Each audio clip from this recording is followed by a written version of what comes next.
Hello hello.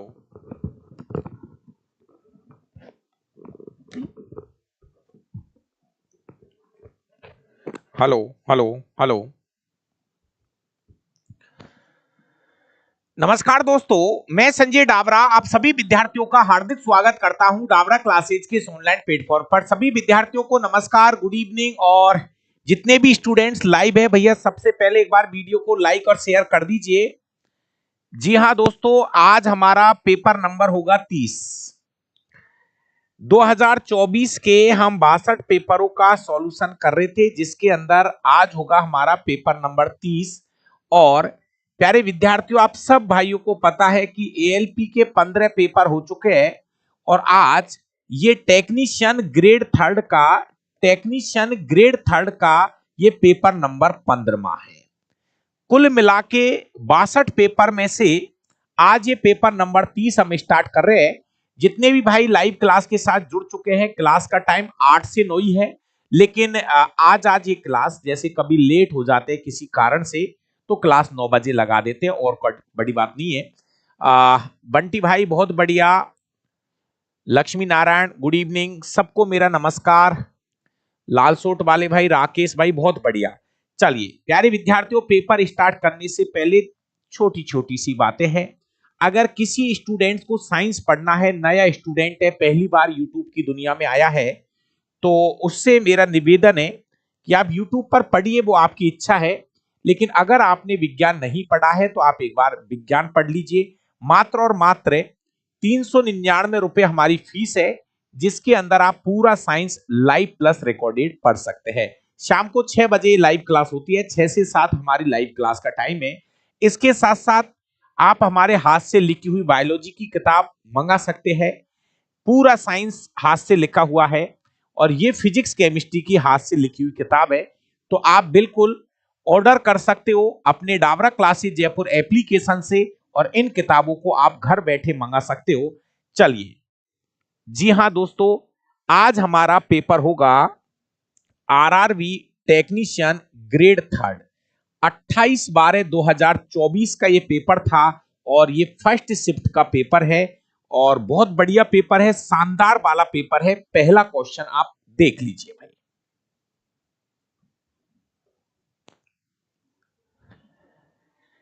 चलिए एक बार question पढ़ लीजिए, उसके बाद में हम इसके ऑप्शनों पर चर्चा करेंगे और इसका सही जवाब ढूंढने की कोशिश करेंगे।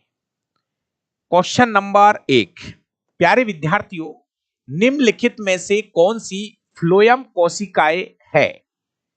प्यारे विद्यार्थियों, अगर आपने पढ़े हो पादप ऊतक, तो पादप ऊतक मेनली हम दो प्रकार के पढ़ते हैं, एक है विभजूतक और एक है हमारा स्थायी ऊतक।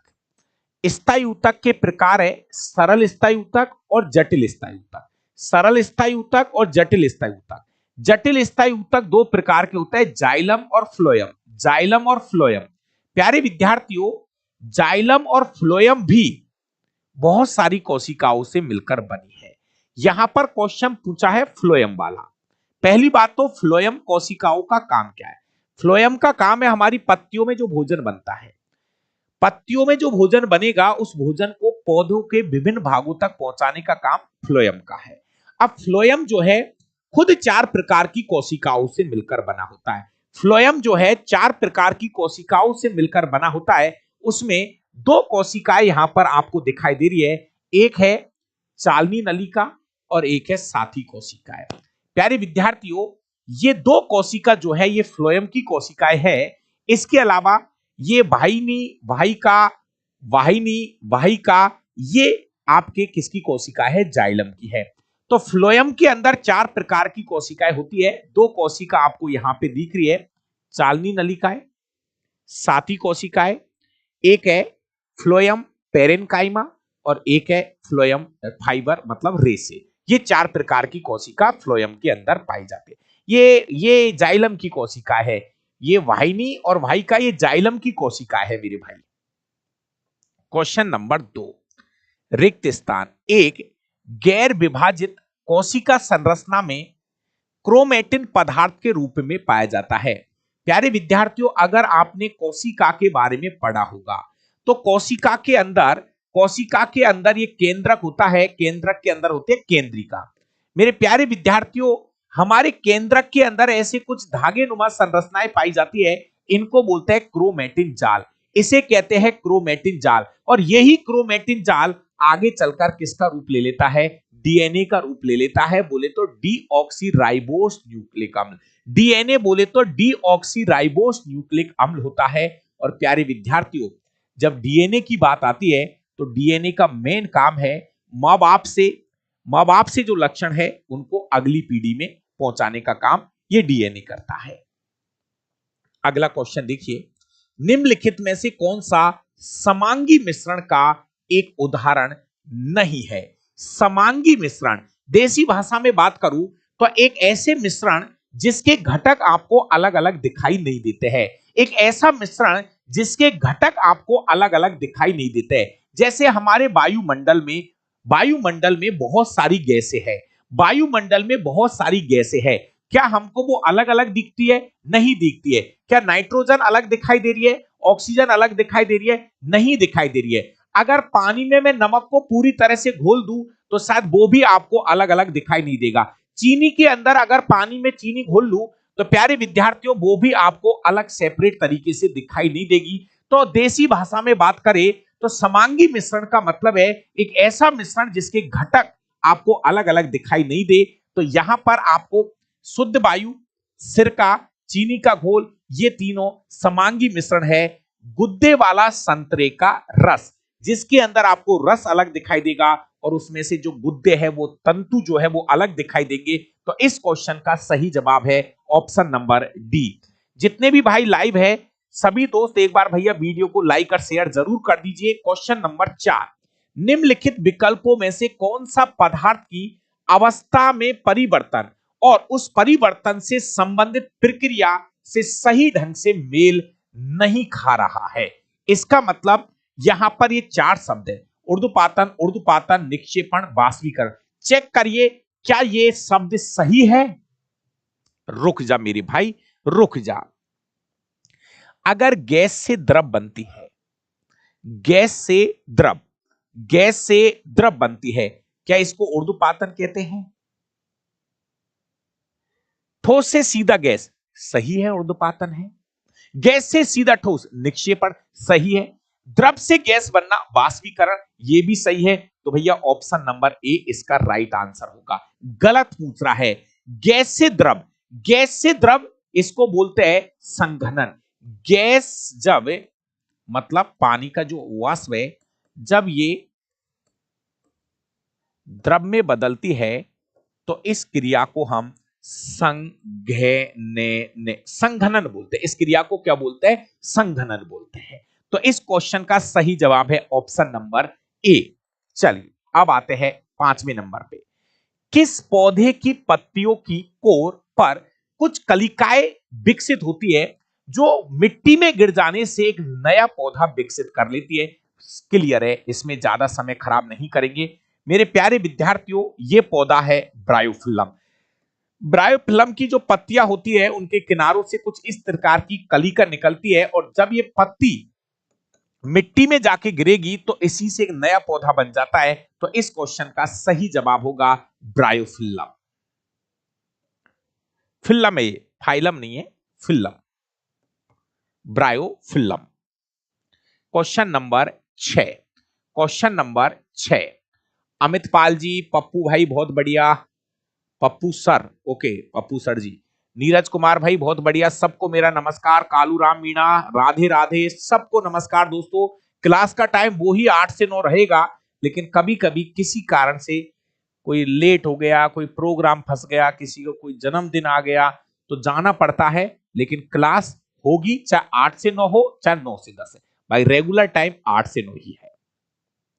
8 किलोग्राम द्रव्यमान एक वस्तु पर जब जमीन से 5 मीटर की ऊंचाई पर इसको उठाते हैं तो इसकी स्थितिज ऊर्जा की बात कर रहा है। प्यारे विद्यार्थियों, इस क्वेश्चन में द्रव्यमान दे रखा है 8 किलोग्राम और इसको उठाया गया है 5 मीटर तक और जी का मान आपको नहीं दे रखा। तो वैसे तो फिक्स तो 9.8 मीटर प्रति सेकंड स्क्वायर होता है, लेकिन कभी कभी हम इसको 10 मान लेते हैं। तो यहां पे जो फॉर्मूला लगेगा, स्थितिज ऊर्जा ज्ञात कर रहे हो तो mgh का फॉर्मूला लगता है। m है इसका द्रव्यमान, 8 पंजो 40 इंटू 10, 400 उत्तर ले लो, 400 जूल, 400 जूल उत्तर होगा यहां पर 400 400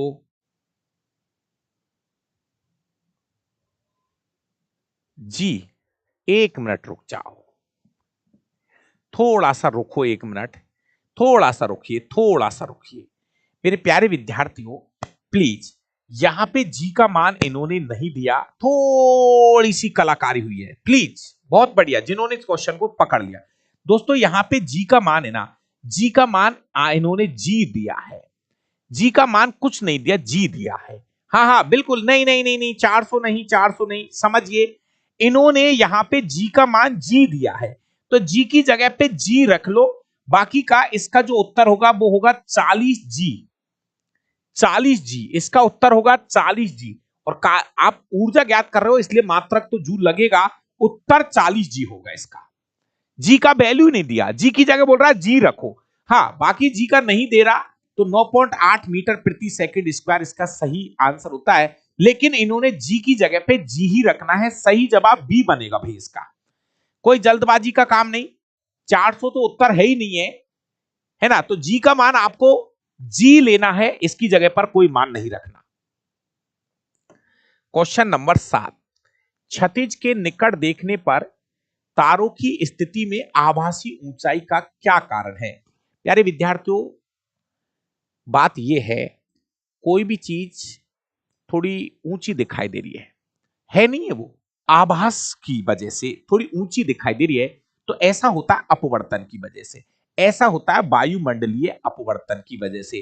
प्यारे विद्यार्थियों जैसे मान लीजिए सूर्य छिप गया, लेकिन उसके बाद भी आपको दिखाई दे रहा है, वो आभासीपन जो है वो होता है वायुमंडलीय अपवर्तन की वजह से। वायुमंडलीय, पेंसिल का मुड़ा हुआ दिखाई देना, जब हम पैरों को पानी में लटकाते हैं तो पेन भी मुड़े हुए, पैर जो है वो भी मुड़े हुए दिखाई दे रहे हैं, ये आभासीपन है, ये होता है अपवर्तन की वजह से। निम्नलिखित में से कौन मुकुलन विधि के द्वारा प्रजनन करता है? बिल्कुल समय खराब मत करिए, हाइड्रा इसका सही जवाब होगा। हाइड्रा के अंदर एक अतिरिक्त संरचना बनती है जिसको हम मुकुल बोलते हैं, और मुकुल लगातार उसमें विभाजन होता रहेगा और वहीं से एक नया जीव तैयार कर लेता है, मुकुलन। परावर्तन के नियम निम्नलिखित में से किस पर लागू होते हैं? प्यारे विद्यार्थियों परावर्तन के नियम गोलीय पृष्ठों के सिवाय सभी पर, केवल वक्रित पृष्ठ, केवल समतल, गोलीय पृष्ठ सहित सभी प्रकार के परावर्तक पृष्ठों पे। प्यारे विद्यार्थियों परावर्तन के जो नियम है वो गोलीय पृष्ठ सहित सभी प्रकार के परावर्तक पृष्ठों से इसका परावर्तन का नियम।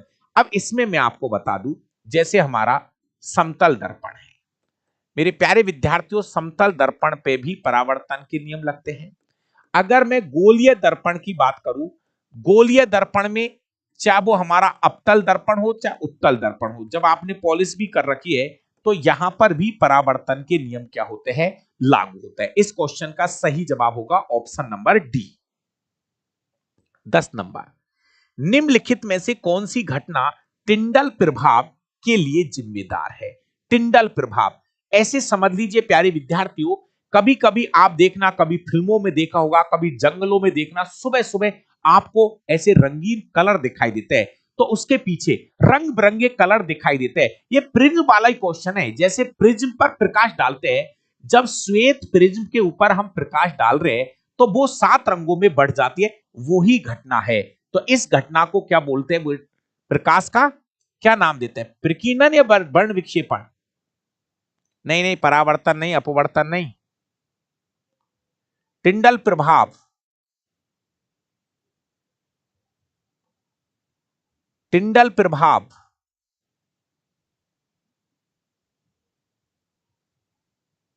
हाँ भाई, क्वेश्चन नंबर 10,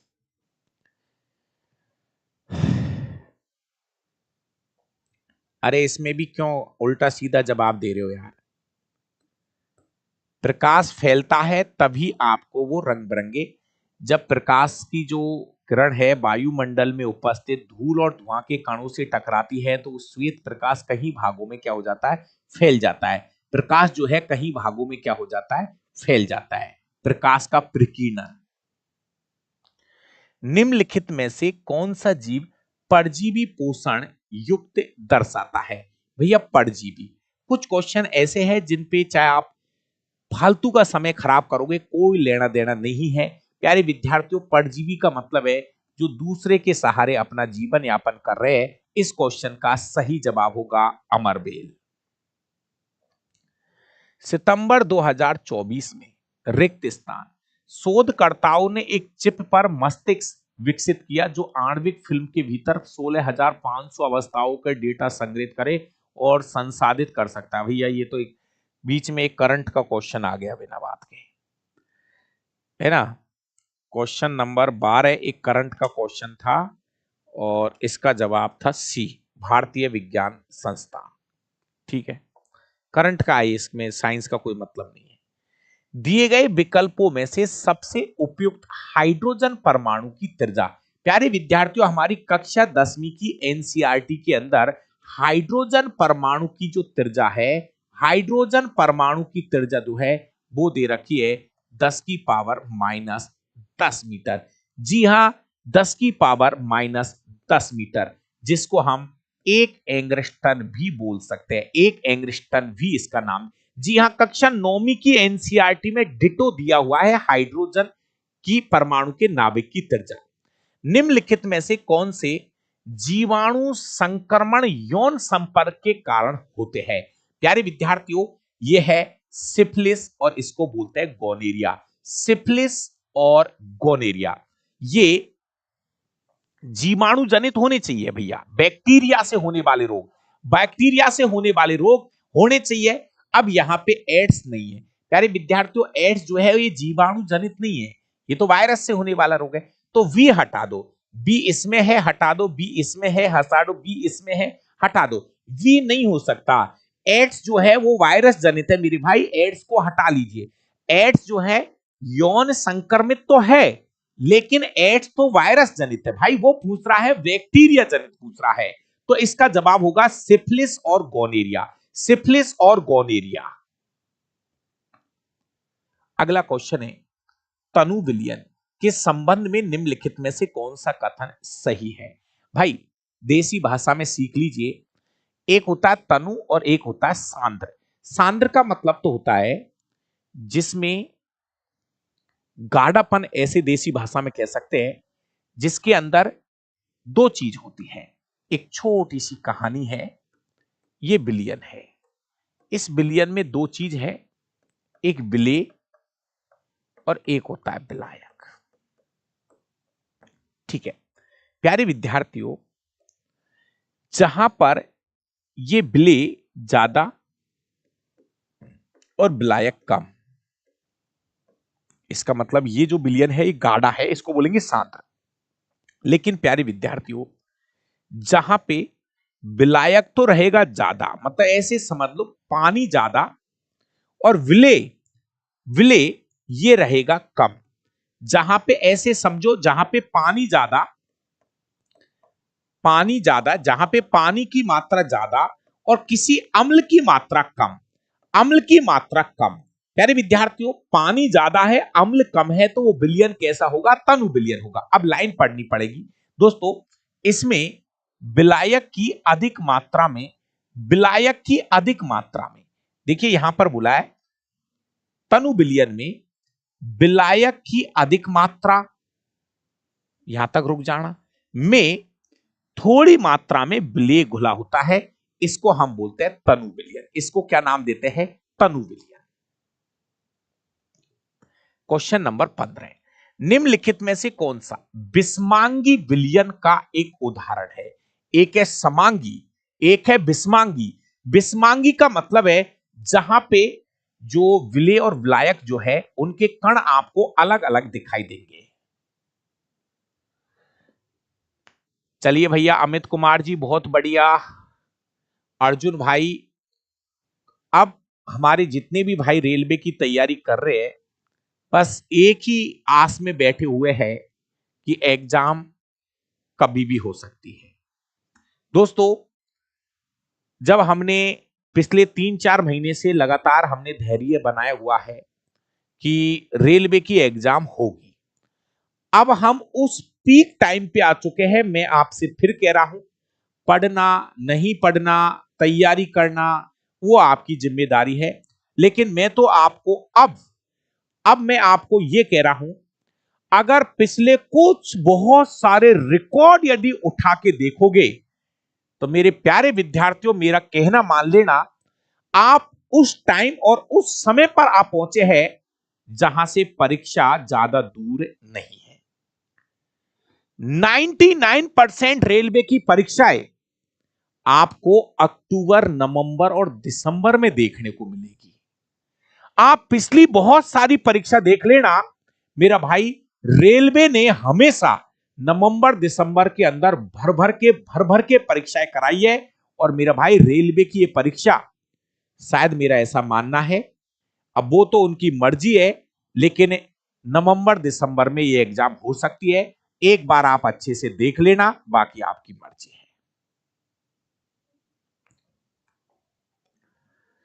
चलिए,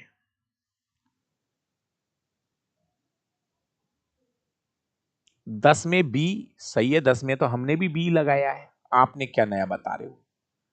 11 में डी, तो 11 में तो इतना लेट क्यों कर रहे हो महाराजो? क्या लेट जगे हो क्या? कि भैया दादा क्या मामला है कि कमेंट ही लेट आ रहे हैं आपके? सही चल रहे कमेंट तो। चलिए भाई, जोधपुर से मेरे भाई, एनटीपीसी में भी साइंस आ रही है लेकिन कम आती है। देखो, सीधी सी बात यह है, जो भी 5-6 क्वेश्चन आते हैं वो कर लिया करो। चलिए, निम्नलिखित में से कौन सा बिस्मांगी विलयन का एक उदाहरण है? दोस्तों, एक बार फिर मैं आपको कह रहा हूं कि कक्षा 9वीं की जो एनसीईआरटी की किताब है, थोड़ी सी मेरी बात सुन लीजिए। 10वीं की एनसीईआरटी की किताब को हर बच्चा पढ़ता है। सबसे पहले जब भी आप कभी एनसीईआरटी पढ़ोगे और पढ़ी होगी, तो जहां तक मेरा मानना है, आपने पहले कक्षा 10वीं की एनसीईआरटी पढ़ी होगी और ज्यादातर बच्चों ने 10वीं की एनसीईआरटी पढ़ी हुई है। लेकिन क्वेश्चन 9वीं की एनसीईआरटी से भी लगातार पूछे जा रहे हैं। तो मेरा भाई, अगर समय मिले तो एक बार 9वीं की एनसीईआरटी की किताब को भी अच्छे से देख लेना, बाकी आपकी मर्जी है। निम्नलिखित में से कौन सा बिस्मांगी विलयन का एक उदाहरण है? जल में तेल का मिश्रण, क्या करना है आगे बढ़ के? प्यारे विद्यार्थियों, पानी अलग और तेल अलग, दोनों सेपरेट दिखाई दे रहे हैं, तो ये एक उदाहरण हो गया हमारा बिस्मांगी मिश्रण का।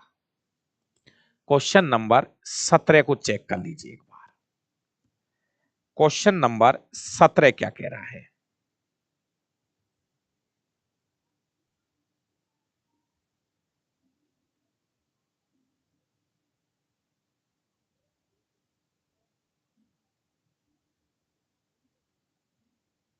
हाँ भाई, क्वेश्चन नंबर 17। चलो प्यारे विद्यार्थियों, आकाश के नीले रंग के लिए कौन सी, वो सेम, प्रकाश का प्रकीर्णन, प्रकाश का प्रकीर्णन। आकाश का रंग नीला दिखाई दे रहा है प्रकाश के प्रकीर्णन की वजह से। वायुमंडल में उपस्थित निम्नलिखित गैसों में से कौन सी गैस स्थलीय जीवों द्वारा श्वसन के लिए उपयोग की जाती है? क्या करें इसका? वायुमंडल में उपस्थित निम्नलिखित में से कौन सी गैस स्थलीय जीवों द्वारा श्वसन के उपयोग की जाती है? सांस लेने के लिए। कभी कभी क्या है, हाँ भाई, 18वें का क्वेश्चन का जवाब दे लीजिए।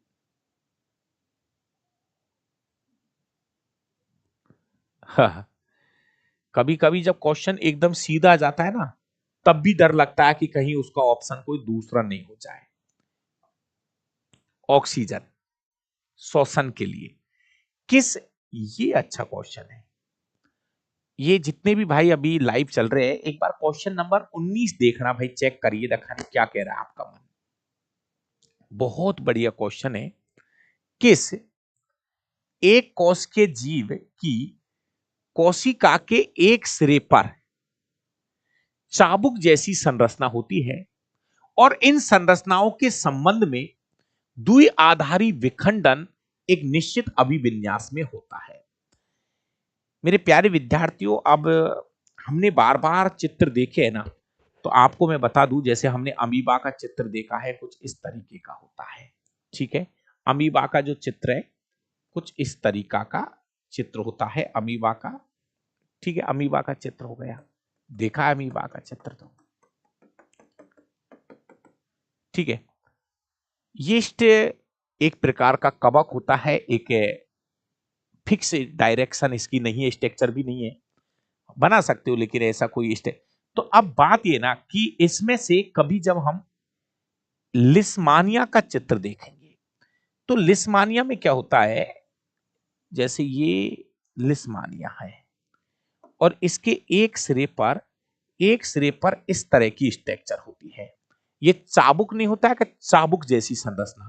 मेरा भाई, इस क्वेश्चन का सही जवाब जो है वो लिस्मानिया है।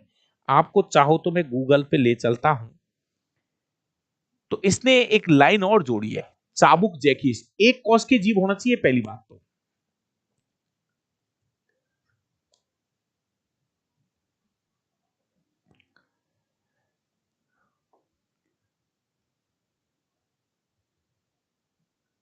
कहां लिस्मानिया? जी हां, इसमें तो खैर थोड़ा स्पष्ट नहीं दिखेगा, लेकिन जो स्ट्रक्चर मैं बता रहा हूं वो ही है।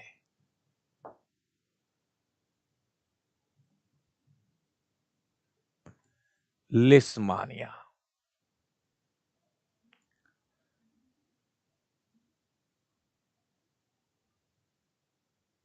विकिपीडिया पे इसका वो नहीं है फ्री वाला तो, लेकिन जो मैंने बता दिया स्ट्रक्चर उसकी ऐसी होती है लिस्मानिया की। जैसे यहां देख लो, देखो ये वाला एक ऐसे धागा सा निकला हुआ रहता है, चाबुक जैसी स्ट्रक्चर होती है लिस्मानिया। एक कोश के जीव है, अलैंगिक जनन के अंदर भी इसका नाम आता है लिस्मानिया का।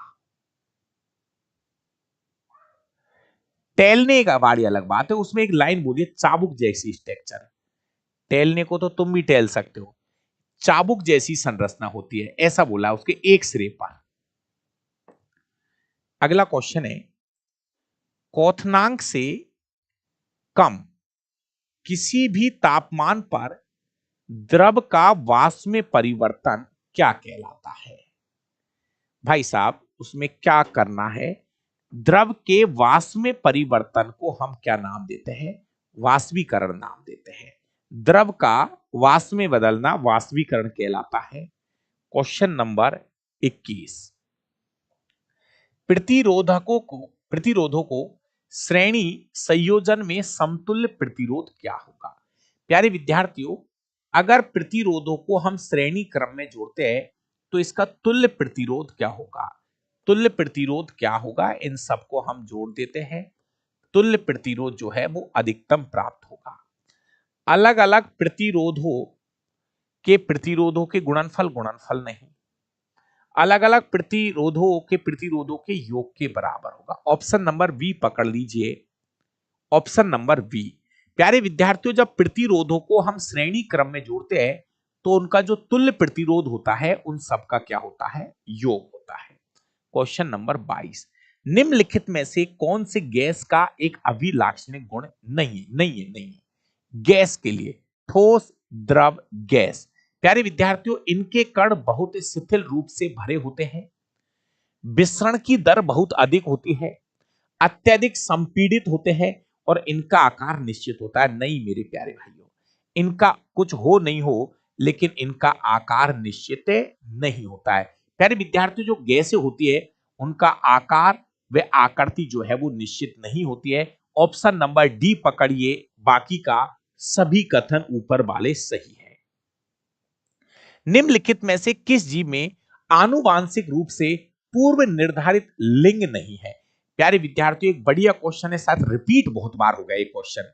मेरे भाई क्वेश्चन ये है कि ऐसा जीव जिसमें जेनेटिक्सली फिक्स नहीं है कि ये नर होगा या मादा होगी, ये मेल होगा या फीमेल होगा, ये जेनेटिक्स पर निर्भर नहीं करता। इस क्वेश्चन का सही जवाब है घोंगा।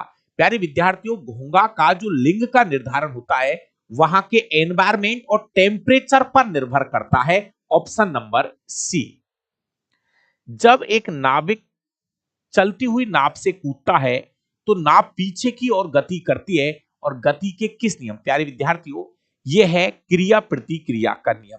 आपने देखा होगा जब हम किसी नाव से उतरते हैं तो हम तो जाते आगे की तरफ और नाव के धक्का लगता है पीछे की तरफ, तो यह है क्रिया प्रतिक्रिया का नियम। बोले तो न्यूटन की गति का तीसरा नियम है ये। यह है न्यूटन की गति का तीसरा नियम। निम्नलिखित में से कौन सा, ये थोड़ा सा क्वेश्चन ऐसा है जो शायद हो सकता है कि किसी ने सुना हो किसी ने नहीं सुना हो। मैं तो ये कह रहा हूं अगर इस क्वेश्चन पे आप तुक्का मारोगे तो गलत हो सकता है। शायद इस क्वेश्चन पे तुक्का मारने से कोई फायदा नहीं है। निम्नलिखित में से कौन सा बीज जानवरों द्वारा फैलाया जाता है?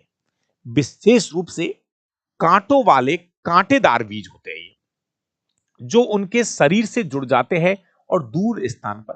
भाई कहने का मतलब देखो, ये कुछ बीजों के नाम हैं।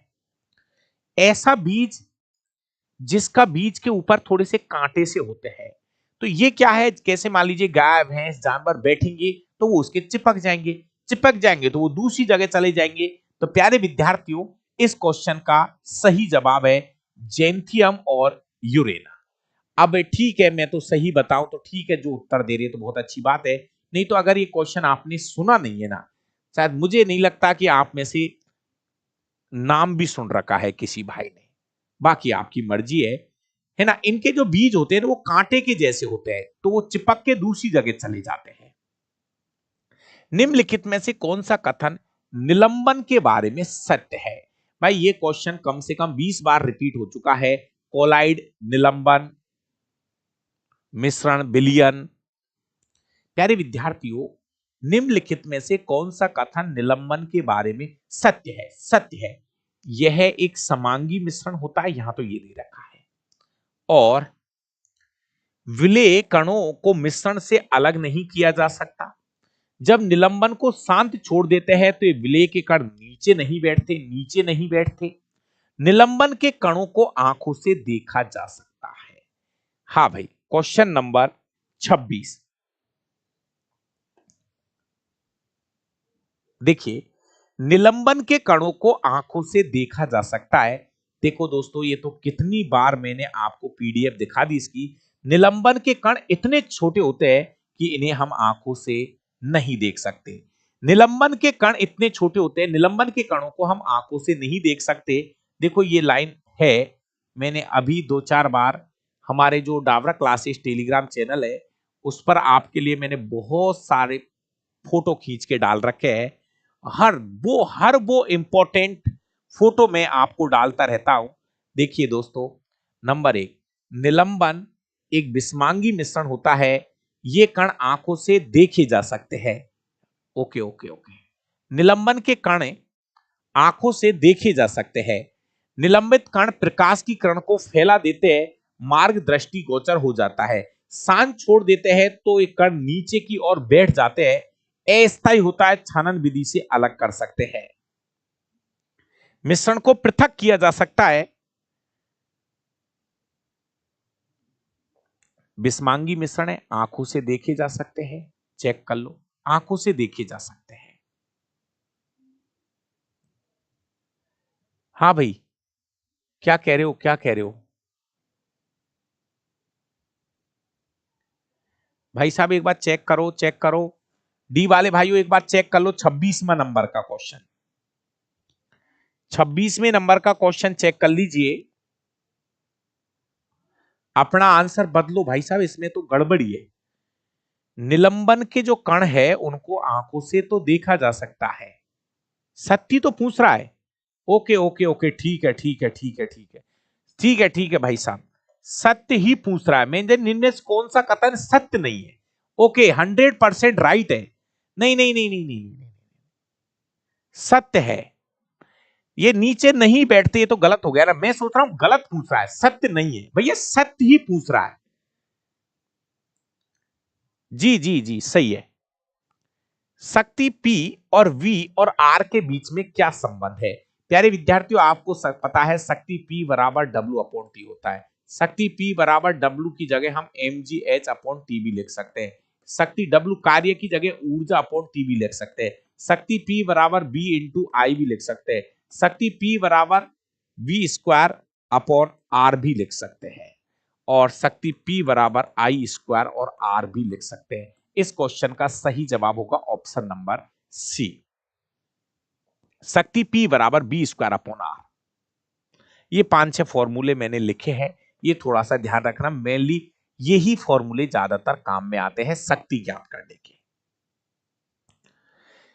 निम्नलिखित प्रकरणों किस प्रकार के चुंबकीय क्षेत्र को बनाना एक दंड चुंबक के चुंबकीय क्षेत्र के समान पाया जाता है? निम्नलिखित प्रकरणों में से किस प्रकार के चुंबकीय क्षेत्र का बनना एक दंड चुंबक के चुंबकीय क्षेत्र के समान पाया जाता है? प्यारे विद्यार्थियों, आपको पता है बहुत दिन से चर्चा चल रही है, ये जो परिनालिका होती है, प्यारे विद्यार्थियों, ये परिनालिका एक छड़ चुंबक की तरह व्यवहार करता है। एक धारावाही अपरिमित लंबाई का तार नहीं, एक धारावाही परिमित लंबाई की परिनालिका, एक आयताकार, एक धारावाही वृत्ताकार पास नहीं। ऑप्शन नंबर बी सही होगा। दोस्तों, बहुत सी जगह हमारी एनसीईआरटी में लिखा है कि जो परिनालिका होती है ये एक छड़ चुंबक की तरह क्या करती है, व्यवहार करती है।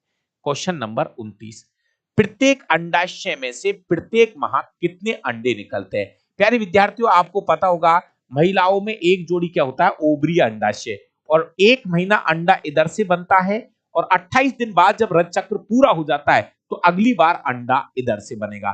तो एक माह में प्रत्येक माह पर केवल एक ही अंडा बनता है, केवल एक ही अंडा बनता है दोस्तों।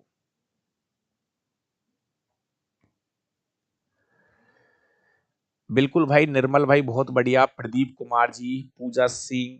क्वेश्चन नंबर 30 फिर आया है कोलाइडी के ऊपर।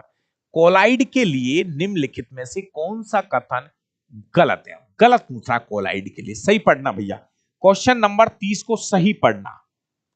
नंबर 1 देखो, यहां से पकड़ो, कोलाइडी एक विषमांगी मिश्रण है और एक दे रखा है कि कोलाइडी एक समांगी मिश्रण है।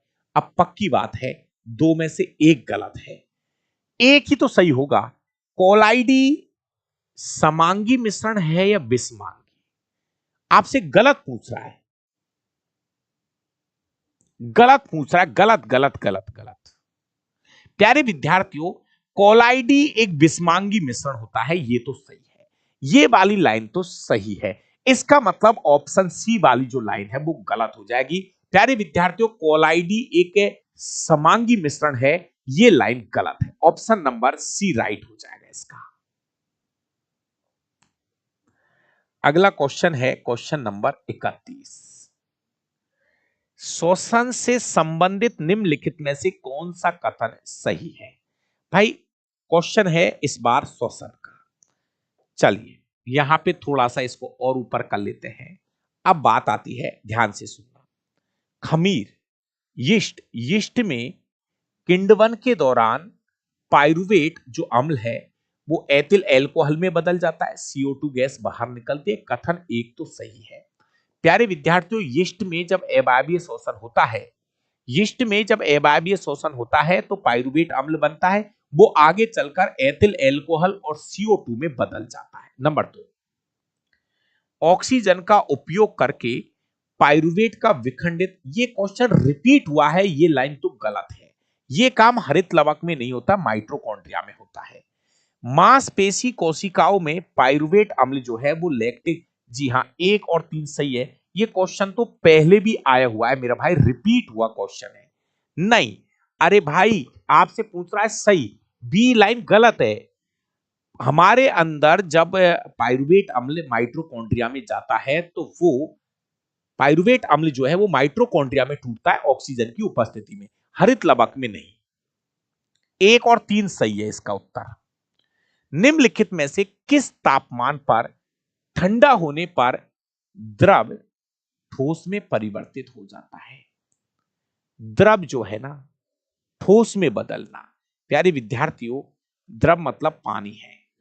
पानी से बर्फ बनना, पानी से बर्फ बनना फ्रीजिंग या जमना कहलाता है।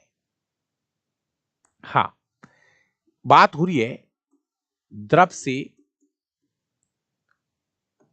ठोस, इसको हम बोलते हैं हिमांक। फ्रीजिंग, जमना, हिमांक। प्रत्येक कोशिका के चारों ओर अपने तत्वों को बाहरी पर्यावरण से पृथक रखने के लिए एक, देखिए दोस्तों, ये हमारी कोशिका है। प्रत्येक कोशिका के चारों ओर एक झिल्ली पाई जाती है जिनको हम सेल मेम्ब्रेन्स या कोशिका झिल्ली कहते हैं। मेरे प्यारे प्यारे विद्यार्थियों, ये कोशिका झिल्ली का मेन काम है कोशिका को बाहरी वातावरण से अलग रखना। इस क्वेश्चन का सही जवाब है कोशिका झिल्ली। किसकी बनी होती है? कोशिका झिल्ली जो है वो फास्फोलिपिड्स की बनी होती है। फास्फोलिपिड्स की बनी होती है। निम्नलिखित में से कौन सा उदाहरण संयोजन अभिक्रिया का उदाहरण नहीं है? संयोजन का, जल का निर्माण, हाइड्रोजन और ऑक्सीजन आपस में मिलकर जल बनाते हैं, ये एक संयोजन अभिक्रिया का उदाहरण है।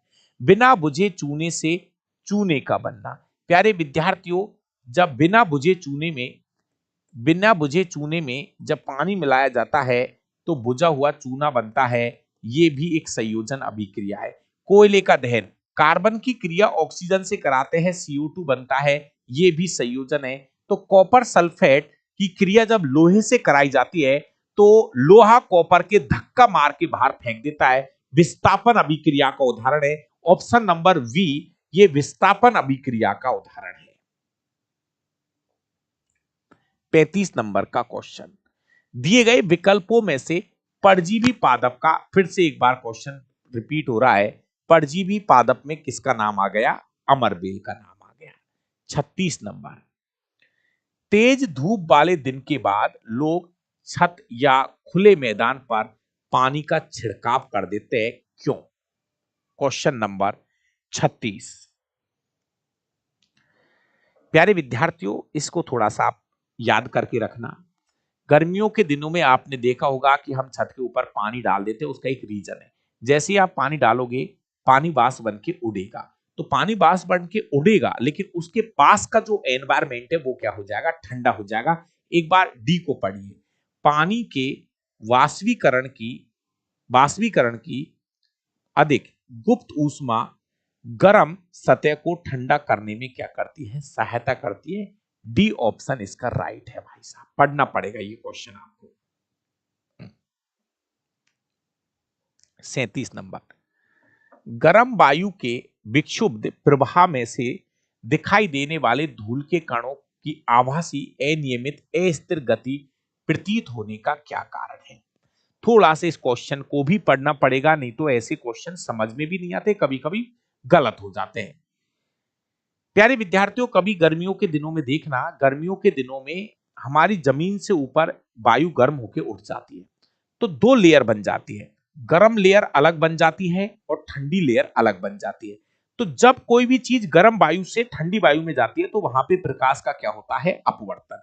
प्रकाश का क्या होता है? अपवर्तन। तो प्यारे विद्यार्थियों, ऐसा किसकी वजह से होता है? प्रकाश के अपवर्तन की वजह से। गर्म वायु के विक्षुब्ध प्रवाह में से दिखाई देने वाली धूल के कणों की आभासी अनियमित अस्थिर गति प्रतीत। दोस्तों, जब भी मैं आपसे कह रहा हूं, ऐसे समझो कि गर्मियों के दिनों में क्या है, जैसे दो लेयर बन जाती है, गर्म वायु की लेयर अलग बन जाती है, एक तरफ गर्म वायु, एक तरफ ठंडी वायु, तो ऐसे में फिर होता है प्रकाश का अपवर्तन। जब कोई वस्तु पृथ्वी की ओर गिरती है तो वस्तु में त्वरण में उत्पन्न होता है। भाई, जब भी कोई वस्तु को ऊपर से नीचे छोड़ेंगे तो उसके वेग में परिवर्तन होगा। भाई, कोई भी वस्तु है उसको ऊपर से नीचे छोड़ो तो उसका वेग में परिवर्तन होगा। वेग में परिवर्तन की दर को ही क्या बोलते हैं? त्वरण बोलते हैं। अगर वेग में परिवर्तन हो रहा है तो वहां पे त्वरण उत्पन्न होगा। तो जब वस्तु को ऊपर से नीचे छोड़ा जाता है तो क्वेश्चन ये कह रहा है कि ये जो इसमें जो त्वरण उत्पन्न हो रहा है ये किसकी वजह से हो रहा है, तो इसका सबसे बड़ा रीजन है वो है पृथ्वी के गुरुत्वाकर्षण बल की वजह से, क्योंकि वो वस्तु को नीचे की ओर खींचते, नाभ के बल थोड़ी है, पृथ्वी के गुरुत्वाकर्षण की बल की वजह से वस्तु के वेग में क्या होता है, परिवर्तन। वस्तु के वेग में परिवर्तन ही इसकी वजह से होता है। 39, दो विभिन्न प्रतिरोधों के समांतर संयोजन में समांतर क्रम की बात हो रही है। प्यारे विद्यार्थियों, जब प्रतिरोधों को समांतर क्रम में जोड़ते हैं तो क्या चीज एक जैसी होती है, क्या चीज नहीं बदलते। पहले तो ये फिक्स कर लो, जब प्रतिरोधों को समांतर क्रम में जोड़ते हैं तो वोल्टेज, जैसे यहां पे 2 वोल्ट है तो यहां पर भी कितना जाएगा, 2 वोल्ट। धारा अलग अलग होगी, धारा यहां पे 1 एम्पियर होगी तो यहां पे धारा का मान 2 एम्पियर हो सकता है। कहने का मतलब प्यारे प्यारे विद्यार्थियों, जब प्रतिरोधों को हम समांतर क्रम में जोड़ते हैं तो प्रत्येक रेजिस्टेंस पर वोल्टेज एक जैसा होगा, धारा अलग अलग होगी। तो देखो, प्रत्येक प्रतिरोध पर वोल्टेज का मान समान होगा, ये तो सही है। प्रत्येक प्रतिरोध में धारा समान होती है, ये लाइन गलत हो जाएगी। तो ए सही है, वी गलत है, ए सही है, वी गलत है, ए सही है, वी गलत है। क्वेश्चन नंबर 40, मानव नेत्र में निकट दृष्टि दोष। निकट दृष्टि दोष का मतलब है निकट की वस्तु तो साफ दिखाई दे रही है लेकिन दूर की वस्तु धुंधली दिखाई दे रही है। इस वाले निकट दृष्टि दोष में जो प्रतिबिंब रेटिना पे बनने चाहिए था वो रेटिना पे नहीं बन के ये रेटिना है, रेटिना पे नहीं बन के रेटिना से पहले बन जाता है। अब इसको वापस से रेटिना पे बनाना होता है, तो इसके निवारण के लिए चश्मे में कौन सा लेंस लगाया जाता है। प्यारे विद्यार्थियों, इस क्वेश्चन का सही जवाब है एक उचित क्षमता वाले अवतल लेंस का प्रयोग यहां पे किया जाता है। मेरे प्यारे विद्यार्थियों, जो भी स्टूडेंट थोड़ा लेट जुड़ा है मैं आपको बता दूं, थोड़ा सा 1 मिनट मेरी बात सुन लीजिए। दोस्तों, हम कर रहे हैं 2024 के पेपरों का सॉल्यूशन। रेलवे ने 2024 के अंदर जो पेपर कराए थे उनका सॉल्यूशन मैं आपको करवा रहा हूं, और अब तक हम टोटल कुल मिला के 30 पेपरों का सॉल्यूशन कर चुके हैं। इसकी प्लेलिस्ट बनी हुई है। जो भी भाई थोड़े लेट जुड़े हैं मैं बता दूं, लोको पायलट के 15 पेपर पहले करा चुका हूं। अब जो क्वेश्चन पेपर चल रहे हैं ये टेक्नीशियन के पेपर करा रहा हूं, और टेक्नीशियन के प्रत्येक पेपर में साइंस की 40 क्वेश्चन आपको देखने को मिलती है। तो प्यारे विद्यार्थियों, हमारी क्लास का जो टाइम है वो 8 से 9 है। आज किसी कारण से क्लास थोड़ी लेट हुई है। क्लास का टाइम 8 से 9 है। हम केवल इस चैनल पे साइंस पढ़ाते हैं, साइंस के अलावा हम कुछ भी नहीं पढ़ाते हैं दोस्तों। ये पूरी तरह से विज्ञान के लिए चलता है। बाकी का आपकी मर्जी है, पढ़ना नहीं पढ़ना, पेपर करना। बाकी अगर कोई नया स्टूडेंट है तो अगर आपके पास समय हो तो एक बार आप हमारे बैच के साथ जाके जरूर देखना। अच्छा बुरा वो बाद की बात है। मैंने इस एप्लीकेशन के अंदर, डाबरा क्लासेज एप्लीकेशन के अंदर, मैंने आपको बहुत सारी क्लासें डेमो के लिए डाली है। समय मिले तो एक बार देख लेना। मैं दावे के साथ कह सकता हूं, आप अपने अड़ोस पड़ोस में किसी स्टूडेंट से पूछ लेना कि यदि हम आपको चीज पढ़ा रहे ना तो वो है एनसीईआरटी। किसी बच्चे से पूछ लेना कि डाबरा सर अगर कोई विज्ञान पढ़ा रहा है तो पूरा एनसीईआरटी 100%, जिसकी मैं लाइन टू लाइन गारंटी ले सकता हूं। प्यारे विद्यार्थियों, ये एनसीईआरटी का बैच शाम को 6 बजे चल रहा है और इसकी फीस है 399 इसकी फीस है। ये बैच पूरा लाइव होगा। 299 में आप रिकॉर्डेड साइंस पढ़ सकते हैं। साइंस का रिकॉर्डेड बैच 299 का। ये मेरी हाथ से लिखी हुई बायोलॉजी की किताब है और ये हाथ से लिखी हुई फिजिक्स की किताब है। बाकी का कल 8 बजे क्लास होगी। आप अच्छे रहो, खुश रहो, मेहनत करना आपका काम है। लेकिन एक बात फिर कह रहा हूं, कहीं डायरेक्ट एग्जाम डेट नहीं आ जाए, इसलिए जो स्टूडेंट रेगुलर तैयारी कर रहे हैं वो करते रहो। एग्जाम होगी, पक्की बात है। धैर्य रखो, पढ़ते रहो।